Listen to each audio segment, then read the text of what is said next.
I just informally asked executives that I met, said, what really drives the success of your company? Is it maximizing profit, increasing market share, growing the size of the business, serving your customers, beating your competition, list like that. And I, again, informally, kind of categorize their answers by where they stood by their industry. And I found that the companies, the executives who said, our driver is to beat our competition, were typically the lower tier companies. I began to wonder if that was part of why they were lower tier, because their focus was not on customers and things like that. The one man who was the head of, was kind of an innovation evangelist at Procter & Gamble, he said, if our driving force is to maximize profits, we will not invest in the things that will keep us in leadership positions. However, if our goal, our driving force is to serve customers better than anybody else, that is the one thing that will drive us to the top. And that's a part of what you're saying as well. And I think it's a hard lesson to learn, because it's not what's typically taught in business school, for example.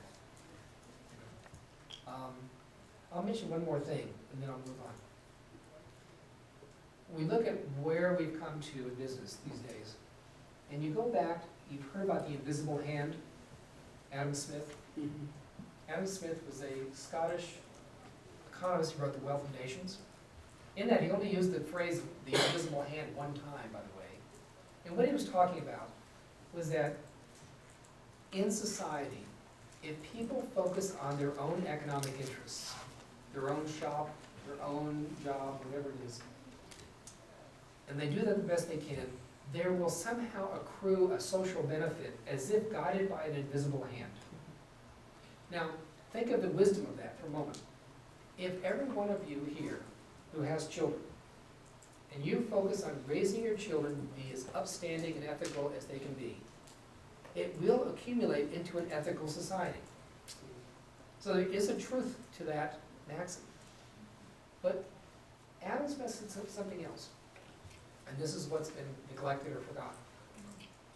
He said, the choices we make are there to be made according to our moral faculties that have been divinely placed within us to determine what of our impulses should be suppressed and what should be expressed. And that any worship of riches is the very root of the decline of our moral faculties. And that the forgetfulness we have of the poor is a sign of that decline. But that there is natural to us a delight in the well-being of others. So what he was really saying is that the invisible hand is to be guided by our conscience, not by our self-desires. See, when we drop the moral faculty, he was a moral philosopher before he was an economist. When we drop the moral philosophy, what we have is that if everyone is greedy, somehow the whole society will be healthy. That's the operating principle that has grown up. If everybody, that's how they've understood the invisible hand. If everybody just looks out for themselves, somehow we'll all be okay. When we put the moral foundation into that, all of a sudden we get something that makes sense. That's where we're going. Now, just for the sake of time, let me move on to the next piece, which is how do we think innovatively?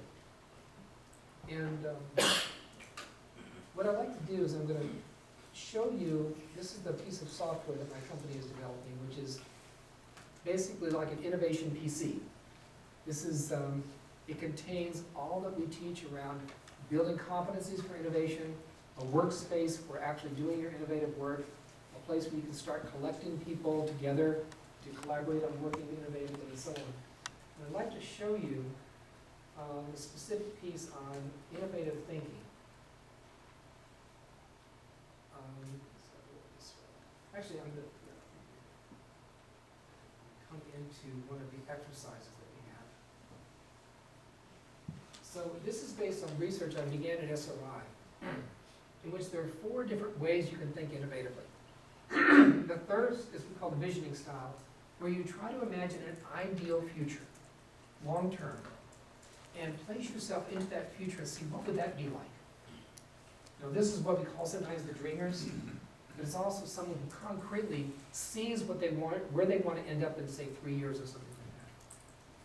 The modifying is a way of innovating in which you take what you have and you optimize it. You build upon it, you refine it, you simplify it. Much of disruptive innovation is actually a modification. It's a simplification, as Clay Christensen would talk about.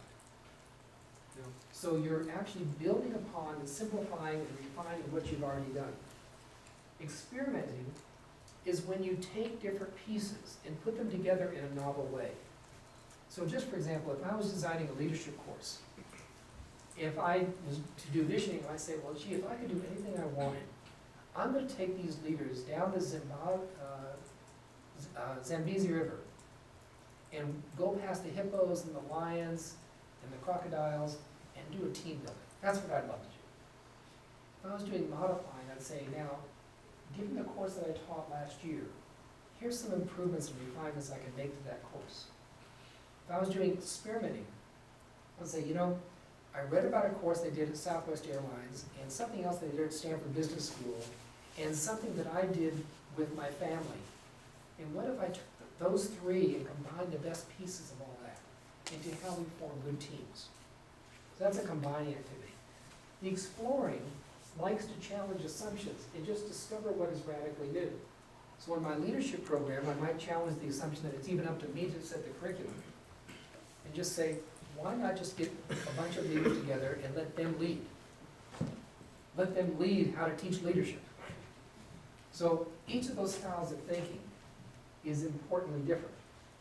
What gives them a dimension is, first of all, what stimulates your innovative thinking. Some people love facts and details.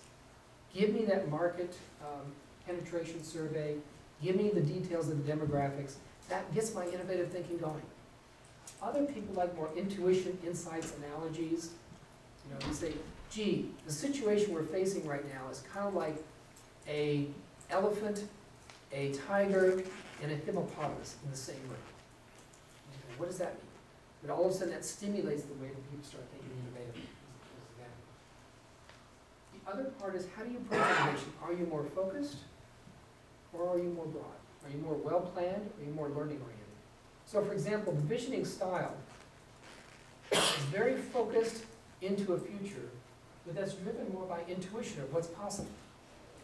The modifying is also focused, but it's also driven by the facts of what do we already have, how do we understand our current situation. If you were doing an exercise on visioning, I would say, give me your wish list. If you could have anything you wanted, what would you wish for? With modifying, I'd say, let's do a force field. What's working against us? What's working for us? How do we minimize the forces against us? How do we maximize the forces for us? Much more factual. You see the difference? Now,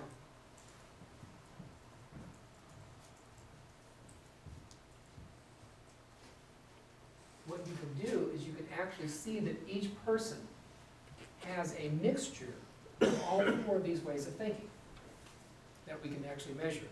And if you think of these for a moment like languages, we have Hindi, Swahili, English, and Chinese. 1 or 2 of these might be like a mother tongue, a natural way that you think innovatively. But you can learn the other languages. You can learn to be versatile. You can learn to make the best of that versatility of thinking. So let's think about strategic planning right now for a moment. If you're doing strategic planning, from a visioning point of view, a question you might ask is, how can we be ideally positioned in the industry? And you think ahead.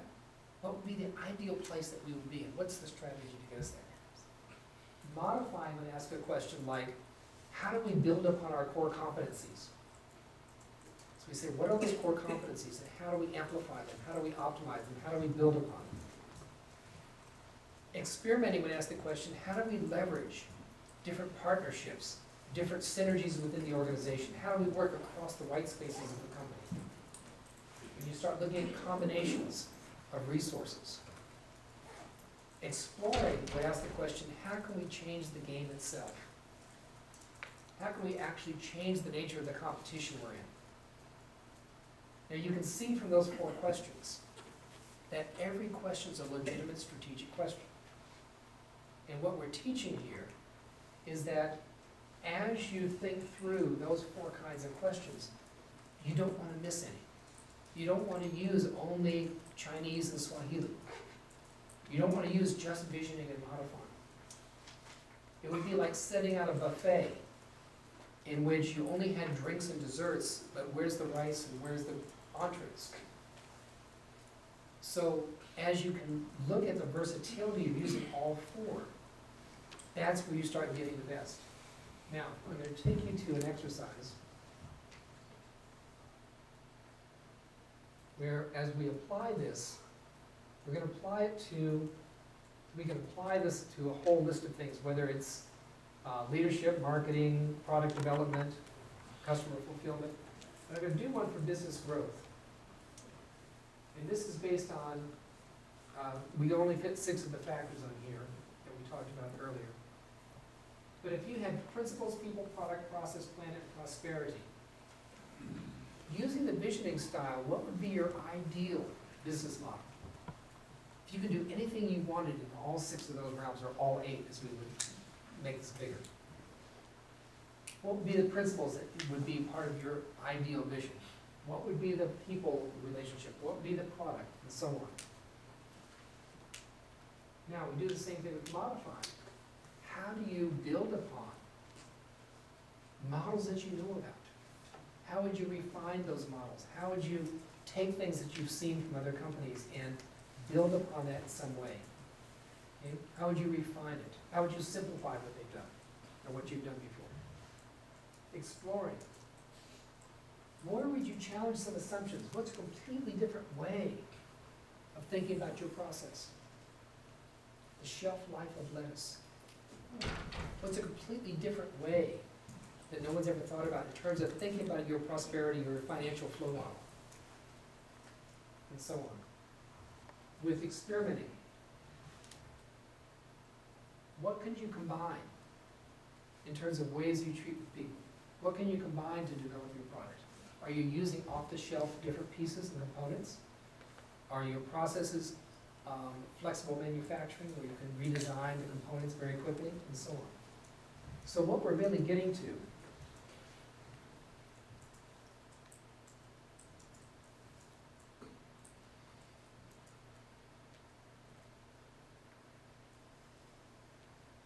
in fact, this is something very simple that you can use. We talk about a compass exercise. So with each of these components of the business model, what's an ideal long-term solution? What can we do to refine and optimize what we've done? What would be radically new and different? What can we combine to put together a new solution? And as you apply that to all 8, you start coming up with different scenarios of your business model. That's like laying out a very robust buffet table. And as you know, when you go to a hotel buffet, you don't choose everything. You take your plate and you say, I'll have a little bit of this, no, no, no, yes, yes, no, no, no, yes. You take certain things. This is how you lay out the buffet table of what could be innovative ways to generate your business model. Within the context of what's the paradigm, within the context of what are your goals, so that you choose which paradigm will drive your business model, you integrate the outcomes you strive for, you think innovatively in 4 ways, and then you apply that to each aspect of the business model. That, to me, is a discipline as well as an art.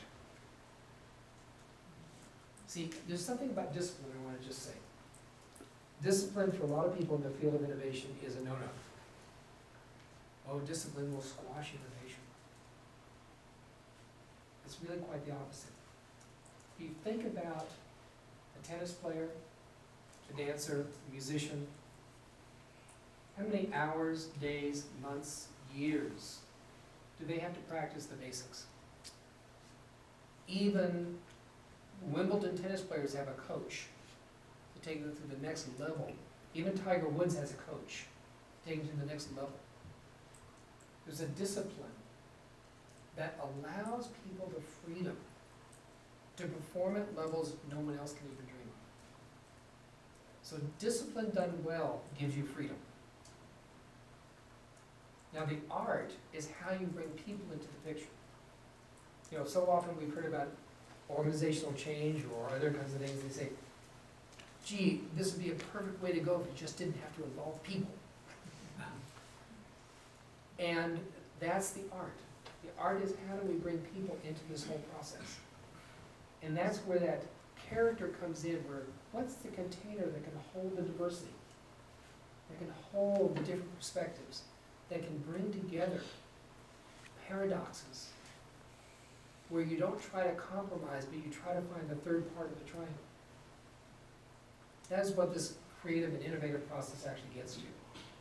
So with that, I think we have about 10 more minutes or 5 more minutes, something like that. So let me just close with that and say thank you. And to say, you know, if you would like to continue a dialogue on this with me, or if you would like to receive a copy of the key slides, there's also a talk that my wife and I gave at the India School of Business in Hyderabad that we can send you the PDF file for, or if you want a brochure for us, just write to me at that email address or give me a business card before you go, and be happy to accommodate you. So anyhow, let's open it up for any last comments or questions. We have 5 more minutes or so before we go. Yes? I have one quick question about Fuji Xerox example that you gave. Yeah. How well did you think that they articulated to the world what they were really doing? Because I'm a bit surprised by the story that you told tonight, which really surprises me. Did they do a good job of really connecting to their marketplace with that story? Well, it sounds like not, to start with. You know, I don't really know.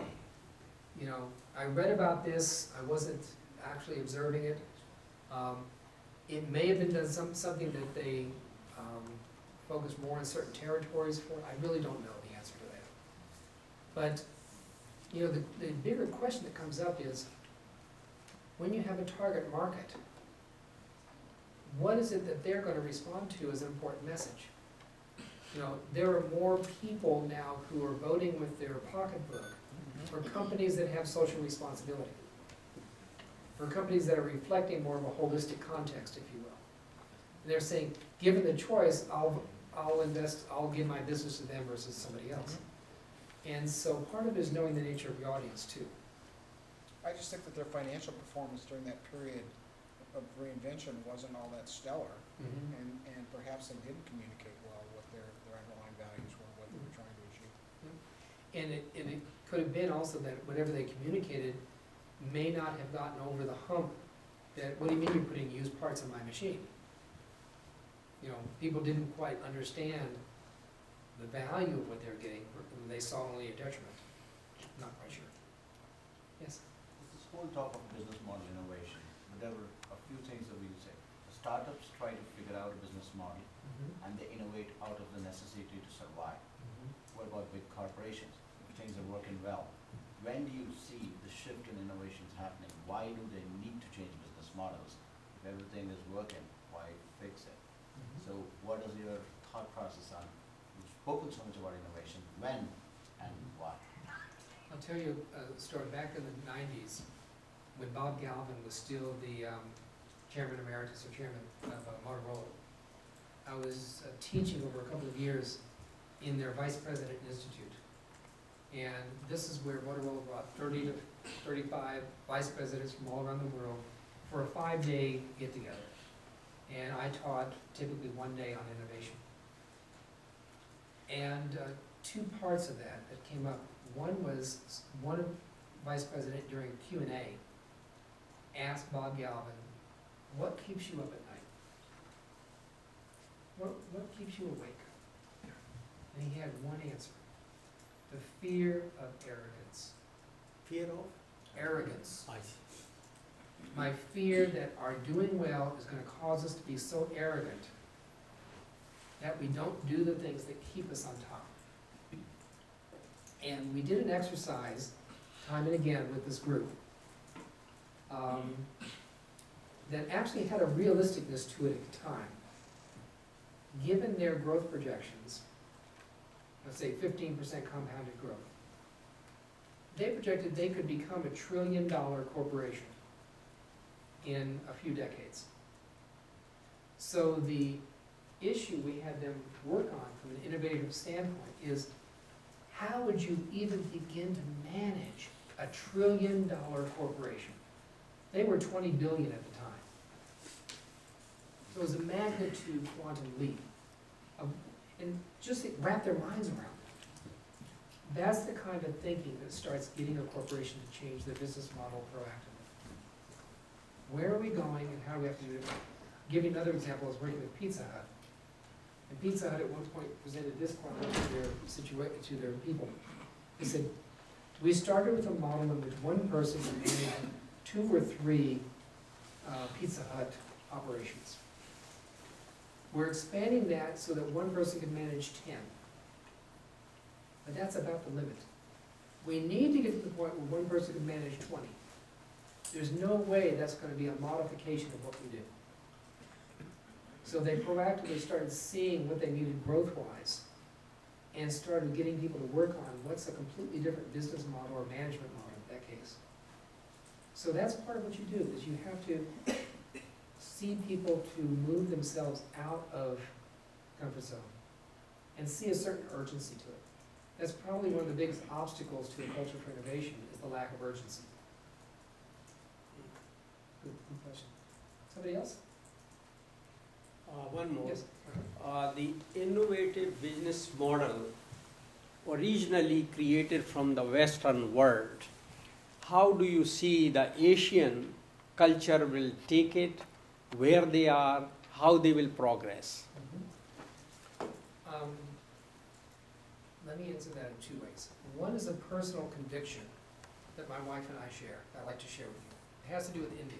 I see. You see, it goes back, first of all, by rough analogy to Japan.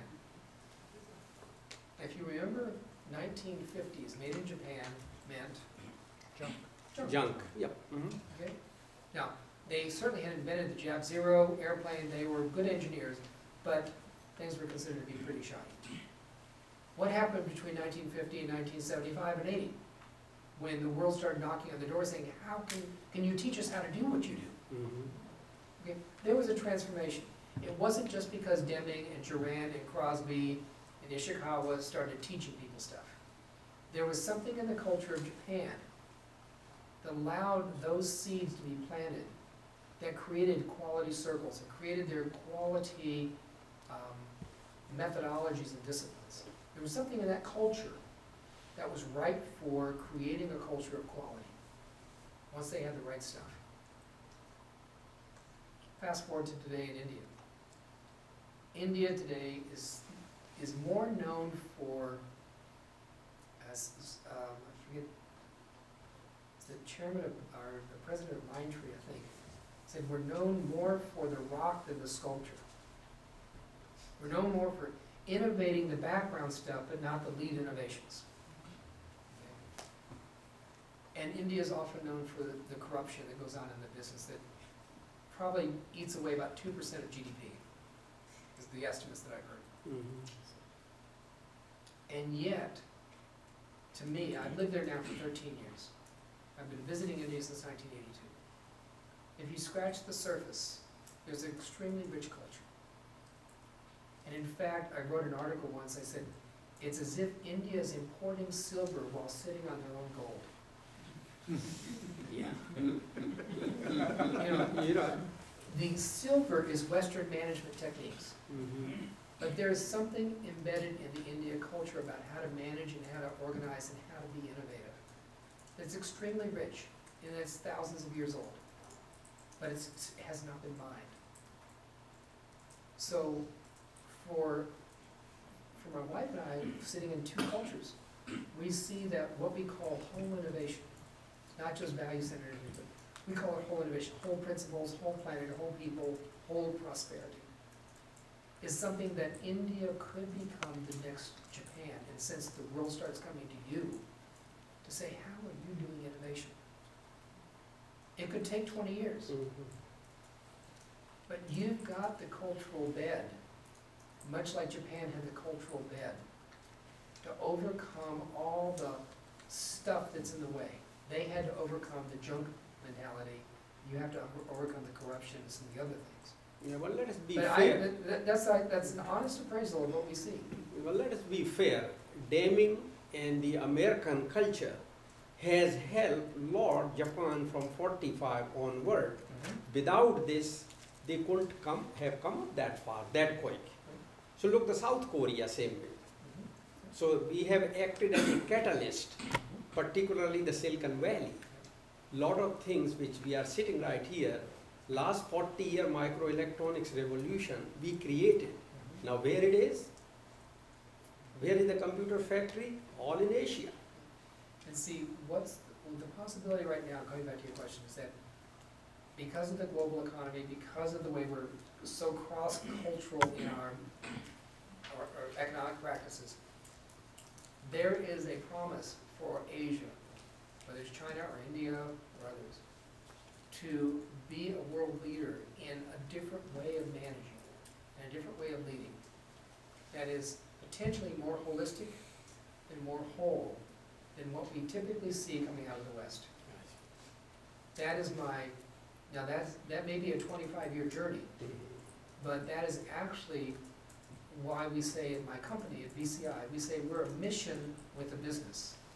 We're not a business with a mission. The mission is to help transform the way the world innovates. We have one for-profit company that's going to be a player in that game. But there's going to have to be another 200 or more that help create the critical mass for that. We're just doing what we can. But we see India has a role in that larger movement. I think we have probably one more minute. Yes? Could you comment on the fact that there are these other buzzwords in economy, in the global economy, capitalism and socialism. And all of this, what you talked about, these four different, seems to take everything into socialism. And socialism is a bad word in the US today. I mean, socialist thinking is supposed to be a bad word, especially in the red states. So what's your thought about that? First of all, I compared it, now we also have conscious capitalism. We have unconscious socialism. No. I think that is actually a very false way to frame what's going on. Because if socialism, by some people's definition, means like more of a state-owned economy, is that what you mean by it? No, everybody equal. Give free for the non-worker. Okay. So I mean, there's communism, there's socialism. Communism be more. Yeah, there is a government element to it, Yeah. but Yeah. even beyond that, even for companies, there is more like for the state shareholder, working only for the shareholder. Yeah. So, you see, I'm going to talk about the holistic. Being a company devoted to triple bottom line reporting. Okay? Meaning you're dedicated to reporting your finances, your impact on people and society, your impact on the environment. That's not socialistic. That's accountability. And what that's doing is driving a culture of accountability into the organization. To have people think about, if you make a decision, what's the impact on people? What's the impact on our bottom line? And what's the impact on the environment? And then all three of those we have to be accountable for. We can't just be accountable for profit. That is, through the Global Reporting Initiative, which is co-sponsored by United Nations. But what it's trying to do is to create accounting standards for those three that are worldwide recognized, just the way we have accounting standards for finances. And there are hundreds and thousands of companies that are now at least subscribing to those standards and doing that kind of reporting, that kind of accountability. That's not socialism. That's responsibility. And that's actually sustainability. That's why they call it sustainability reporting. I read in the Harvard Business Review years ago, if the global economy is successful in raising the material standard of living of India and China to equal that of North America and Europe, it will take 4 planet Earths to sustain the resources for doing that. 4 planet Earths required to do that. That's not a sustainable path. So doing this kind of triple bottom line reporting is actually responsible to the future of our children. What we call unbridled capitalism is actually, it's like giving a teenager who's 14 and drunk keys to your car and saying, have a good time. That's the kind of irresponsibility we have in much of the way we operate capitalism today. That's not capitalism, that's just irresponsible. And what we're moving towards is a level of responsibility that brings the character and the ethics to bear, like you were talking about. That when ethics and that kind of invisible hand capitalism work together, we actually have a sustainable future. And if we don't bring them together, it's not sustainable. I once was talking with Gary Hamel, who C.K. Prahala and Gary Hamel wrote books together. And he was talking about some of the myths and some of the ways that we're moving. And that my comment to him was that unless we take this kind of sense of responsibility, you know the lemming, the animal called the lemming, sometimes they go off the cliff and they commit suicide. I said, if we don't do this, we're busing the lemmings to the cliff. We're helping them get there faster. That's not sustainable. This is why the call is not just for more innovation, but it's innovation like the IBM study. It's based on integrity and based on global thinking. Based on holistic systems thinking, where we really see our relationships with each other. And that what we do has to be mirrored in their well-being as well as ours. It's the only way forward. So it's not capitalism versus socialism whatsoever. It's irresponsible capitalism or responsible capitalism. I think that's the question that we've got before us. Thank you. Listen, okay, one more question, then we have to go. So just building on to what you just shared, I think that it is not enough for a company to be socially responsible. It's also very important to communicate that. And if it does not quite resonate with the audience at that point of time, what would the company do? Like in the case of when you talked about Xerox, they were doing something very, very important, but their customers did not see that or did not resonate with that message. So for a company to be aligned to the key principles, to have a very holistic view of their business model, it's also important that their customers or the external stakeholders are also on the same page. So It is important to communicate that. I think it's important to live by your principles because that's what's going to drive your success. That's why you come together. That's where your energy is going to be. And you have to be just judicious in who you market to and how you communicate the message. Thank you. Okay, thank you very much. Oh, great, thank you. I've never had a situation where everybody has sat down until this time. So feedback forms, I need the feedback so that we don't repeat the same mistakes again. And we'll see you next month in April. If you want to email me or leave a card, feel free. You can send me the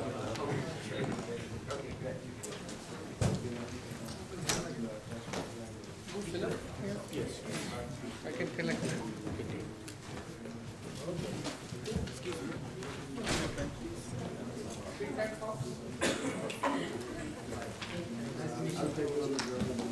Okay, good. Yes, good.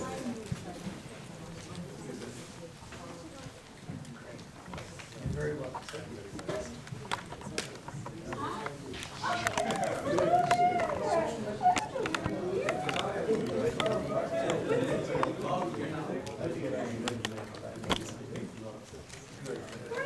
Unfortunately, I'd like to thank you for the attention we did, but I'm very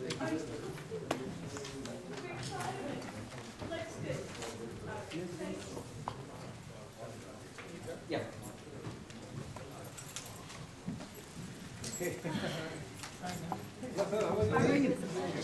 Oh, I'd love to hear. I have, Email me. You can, I've written a lot about it. I'll send you some links. I have my own blog and I've also written about it. You'll find it.